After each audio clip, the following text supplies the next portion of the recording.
Entendeu a decisão como um ataque à liberdade de expressão. Trump alegou ainda que o STF tem tomado medidas para proteger um governo impopular e prejudicar empresas americanas, como a plataforma Rumble.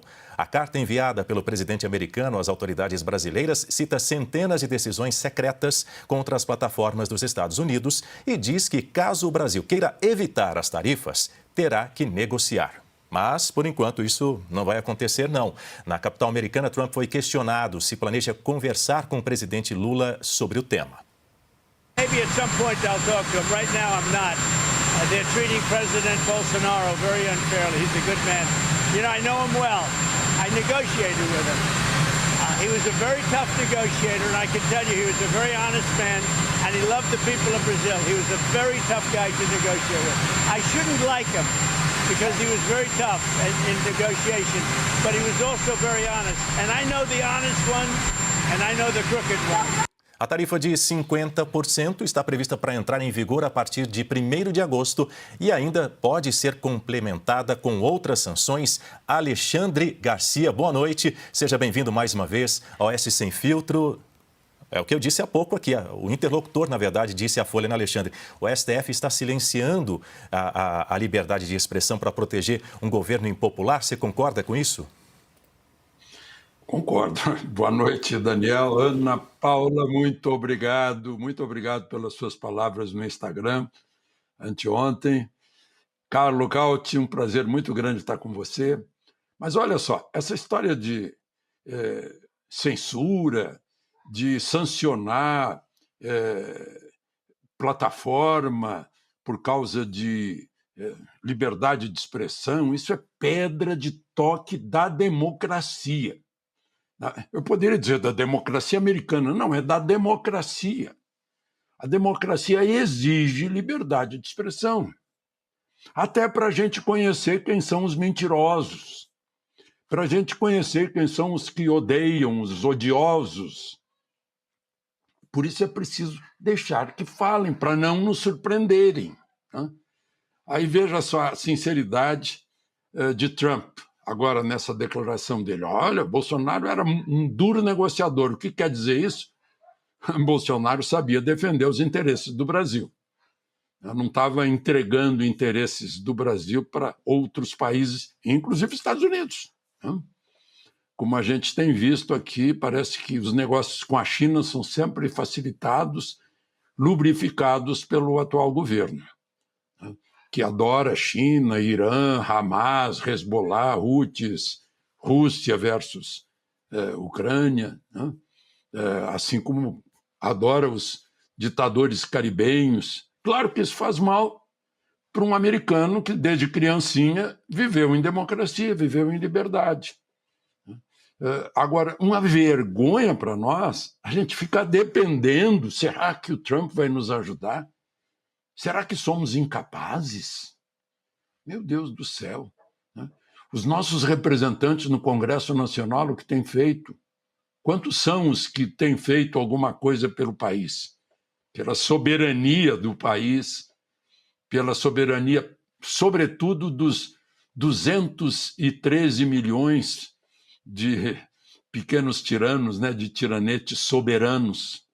Qual é a nossa soberania? O poder tem origem em cada um de nós, em cada cidadão. Nós nomeamos pelo voto os nossos representantes, para que eles nos representem em nossas aspirações. E o que a gente tem visto, aquilo que Brizola chamava de lamber a sopa quente pelas bordas. Estão lambendo a sopa quente pelas bordas e a gente fica assistindo passivamente, perdendo as nossas liberdades. Sobretudo, esquecendo a Constituição. São Paulo festejou agora mais um aniversário da Revolução Constitucionalista, exigindo uma Constituição. Nós devemos exigir o cumprimento da nossa Constituição, que não perde em liberdade de expressão. Está lá tudo escrito na Constituição, é só cumprir. Mas como é difícil cumprir esses princípios básicos de amplo direito de defesa, devido processo legal, juiz natural, né? Liberdade de expressão, inviolabilidade do mandato parlamentar. A gente está vendo que isso não está sendo cumprido. Agora, precisamos que Trump dê uma sacudida, uma sanção, uma punição ao Brasil, porque está saindo dos caminhos da democracia e saindo do ponto cardeal ocidental. Estamos abandonando os valores do Ocidente. Cristãos, democratas, libertários, e aderindo a ditaduras. Nós não, né? O governo que governa o Estado brasileiro. Bom, e antes da gente ouvir a Ana, eu quero exibir na tela um print que a própria Ana Paula Henkel mandou para a gente no nosso grupo aqui do Oeste Sem Filtro, uma publicação da Globo News, sobre essa fala do Donald Trump que a gente ouviu há pouco. Diz o seguinte: Trump, segundo a Globo News, Trump diz que vai conversar com Lula em algum momento e que o presidente é um negociador muito duro, mas honesto. Não foi bem isso que ele disse não, né, Ana Paula Henkel? Boa noite, bem-vinda. Não foi isso não, Daniel. Boa noite, Caute. Querido mestre Alexandre Garcia, as palavras do Instagram foram do coração, da alma, diretamente para você, mestre querido. Boa noite à nossa audiência maravilhosa. Daniel, olha, esse print, vou pedir à produção para colocar de novo, porque o que aconteceu? Deixa eu contar a história desse print para a nossa audiência. Como eu vi o discurso do Trump aqui, eu rapidamente peguei a fala do Trump, coloquei legendas e coloquei no meu Instagram para os brasileiros. E ali embaixo, na área dos comentários, muita gente começou a comentar. Ana, você viu o que a Globo News disse? Você viu o que a Globo News disse? Eu rapidamente fui até o Instagram da Globo News e esse print eu fiz. Ninguém me mandou, não teve manipulação, porque rola muita, né, print fake, fotografias editadas, muita inteligência artificial. Mas esse print aí eu tirei do meu telefone olhando o Instagram da Globo News. E eu tinha acabado de postar a fala do presidente Donald Trump em relação ao presidente Bolsonaro. Primeiro ele dizendo, acabamos de mostrar, não vou conversar com Lula agora. O que estão fazendo com o presidente Bolsonaro é injusto, eu o conheço, é um cara duro na negociação, que ama o povo brasileiro. E quando eu fui no Instagram da Globo News, dei de cara com isso.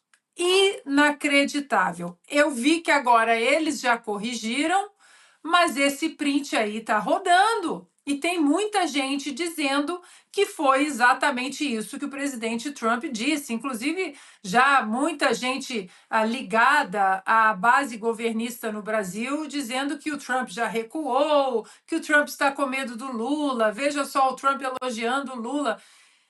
Enfim, imaginem vocês sem o advento maravilhoso das redes sociais. É por isso que eles odeiam tanto as redes sociais, porque hoje todos nós somos um cameraman, nós somos um editor, nós somos um produtor, nós somos um repórter, nós somos os checadores, né, de notícia, os fact-checkers, aqueles que checam, todos nós somos. E é por isso que eles precisam censurar tanto as redes sociais. Agora, eu queria só puxar uma parte do que o nosso querido mestre Alexandre Garcia disse em relação à Constituição e no que está rodando por aí agora, porque ontem eu mostrei, ou antes de ontem, não sei, eu vou mostrar de novo, tá aqui ela, ó. A Constituição dos Estados Unidos da América, bem fininha, bem concisa, mas está aqui. E tudo isso que está acontecendo, o que aconteceu das invasões do Alexandre de Moraes nas prerrogativas da nossa Constituição, do Executivo, do Legislativo, isso a gente fala sempre. Mas o Alexandre de Moraes atacou isso aqui, a Constituição dos Estados Unidos da América e a sagrada primeira emenda à Constituição, que protege o direito de liberdade de expressão em solo americano. por mais que eles tentem repetir a mentira 1000 vezes para quem sabe ela vire verdade, já vimos isso, né, nas páginas ali dos anos 40, por um certo marqueteiro de um certo partido na Alemanha. Aqui nós vamos repetir a verdade para que ela continue sendo divulgada. O que está em jogo não é o que Moraes faz apenas com os brasileiros e com os direitos humanos, por exemplo, no caso do Felipe Martins, porque o caso do Felipe Martins é um caso de atentado gravíssimo à soberania americana. Mas o inquérito, o que está acontecendo na Justiça da Flórida contra o ministro Alexandre de Moraes, é um atentado aqui, ó, a Constituição americana. Ele proibiu que pessoas residentes americanos, cidadãos americanos, expressassem a sua liberdade de expressão protegida pela Constituição americana em solo americano. Todo o resto é narrativa. Bem lembrado esse assunto, Ana. Daqui a pouquinho a gente vai trazer aqui no programa, a gente vai discutir, vai debater esse tema com o André Marcílio, advogado constitucionalista, sobre esse episódio, sobre essa situação do Felipe Martins. Mas agora eu dou as boas-vindas a Carlos Cauti. Boa noite, seja muito bem-vindo. Cauti, recentemente nós trouxemos aqui, destacamos no programa a reportagem da The Economist, que afirmava que o Lula já perdeu a sua influência no exterior e também a sua popularidade no Brasil tem afundado. Detalhe, The Economist, que há 3 anos atrás, durante o período eleitoral em 2022, dizia que o então mandatário do país, Jair Bolsonaro, não deveria ser reeleito, que a salvação seria Lula. Mudou de ideia, hein? Pois é, né, Daniel? Como as coisas mudam, né? Muito boa noite, Ana. Mestre Alexandre, muito boa noite ao nosso público. Simplesmente o The Economist percebeu que a realidade, ela chega. E a realidade das contas públicas brasileiras, do crescimento econômico do Brasil, da luta contra a corrupção também, do alinhamento com países que são ditaduras conclamadas, que suportam o terrorismo internacional, que não tem o mínimo problema em dizer que a Rússia fez bem em invadir a Ucrânia. Isso tudo está acontecendo no Brasil de hoje. Então, o Brasil cada vez mais, e vimos isso na última reunião dos BRICS, eu mesmo presenciei isso pessoalmente, estive lá e vi o Lula dizendo atrocidades como essas, o Brasil está cada vez mais degringolando em direção de ditaduras, de regimes autoritários. O Brasil está indo em direção de estados canalhas. E quando você está junto com estados canalhas, com certeza você não pode ser um estado, o bonzinho da situação, né? Com certeza você vai cada vez se tornando cada vez mais um estado canalha, você também. E é aquilo que está acontecendo no Brasil. Quando o governo brasileiro autoriza a entrada de 2 navios iranianos de guerra, logo no começo do mandato de Lula, é um claro sinal de que lado estará no Oriente Médio, do lado de um regime autoritário que mata seus próprios cidadãos apenas por orientamento sexual diferente, que financia Hamas, Hezbollah, os Houthis, entre outras coisas, que desestabiliza vários países, inclusive apoia ataques terroristas aqui na América do Sul, como a gente viu na Argentina nos anos 90, né, em Buenos Aires, na MIA e na Embaixada Argentina. Nenhum problema, nenhuma questão moral para o Brasil. E 2 navios de guerra, os maiores navios de guerra do Irã, ficaram dias no porto do Rio de Janeiro. O Brasil também não teve uma só palavra de condenação, de Lula, claro, não teve nenhuma só palavra de condenação contra as barbaridades que Vladimir Putin está cometendo na Ucrânia. E como se não fosse suficiente, Lula foi, em maio deste ano, celebrar a vitória do lado de Putin na Praça Vermelha, lá em Moscou, com tanto de janja que ficou uma semana a mais de brinde só para curtir um pouco a vida noturna da capital russa. E a gente poderia continuar. O Lula aqui também pediu para que Xi Jinping enviasse um censor aqui no Brasil para que atuasse na limitação da liberdade de expressão nas redes sociais. Teremos também um censor chinês daqui a pouco no Brasil, que parece quase um livro de autores aqui sul-americanos, né, tipo Garcia Marques. Enfim, a gente poderia continuar horas falando sobre o que está acontecendo por aqui, e a mídia internacional percebeu isso. The Economist, o Washington Post, o Wall Street Journal, o Financial Times, o Le Monde, até mesmo Libération já começaram a criticar duramente o governo Lula. Só falta agora que muita gente no Brasil abra os olhos e perceba o que temos pela frente. Lula, que inclusive não condenou a invasão da Ucrânia pela Rússia, sugeriu que deveria haver uma resolução diplomática para o conflito, ou seja, resolução diplomática para você, que está em guerra, para mim não. Para mim eu continuo atacando. Isso é muito sério, muito grave, né, Cauti? Pois é, né? Desculpa interromper, é interessante esse ponto, eu esqueci de falar também.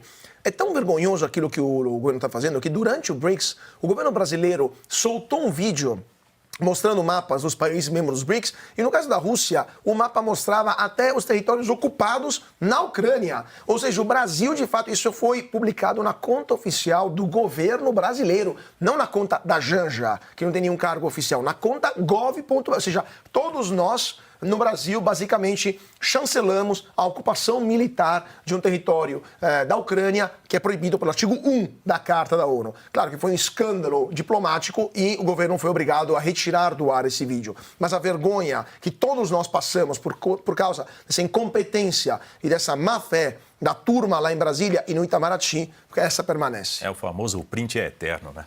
Bom, você sabe que havia a expectativa do Lula fazer um pronunciamento à nação entre ontem e hoje. Isso não aconteceu, mas, apesar disso, ontem ele concedeu 2 entrevistas a 2 redes de televisão no horário nobre e hoje, num evento oficial, ele foi lá e dobrou a aposta. A gente vai trazer esses detalhes daqui a pouco em Oeste Sem Filtro. Enquanto isso, aproveita e manda o seu vídeo pra gente. Eu quero convidar você a participar do Oeste Sem Filtro. Manda um vídeo pra gente nesse número do WhatsApp que está aqui na tela, ó. 11 95786 1993. Para você que nos ouve pelas rádios parceiras, eu repito, 11 95786 1993. Grave o seu vídeo de até 30 segundos. A gente vai ter a maior satisfação em mostrar aqui no programa. Daqui a pouco, o STF sob críticas. A defesa do ex-assessor internacional do governo Bolsonaro, Felipe Martins, acusa falhas graves no processo. A gente vai trazer os detalhes já já. Fique com a gente.